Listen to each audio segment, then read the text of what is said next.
દ્વારા ખૂબ સારા કાર્યો થઈ રહ્યા છે।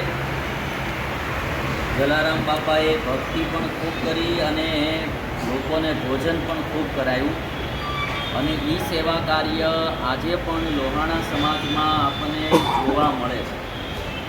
જ્યાં બી જઈએ ત્યાં આ સમાજ દ્વારા ખૂબ સારા સેવાના કાર્યો થતા હોય છે।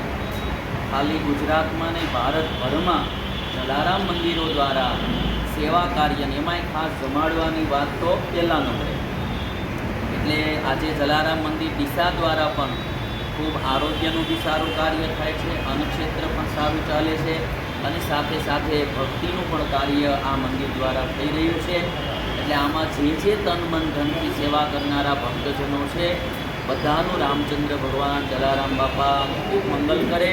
આપ સર્વે સમાજનું ભગવાન ખૂબ કલ્યાણ કરે, ખૂબ સુખ શાંતિ આપે એવી ભગવાન રામચંદ્રના ચરણમાં, જલારામ બાપાના ચરણમાં પ્રાર્થના।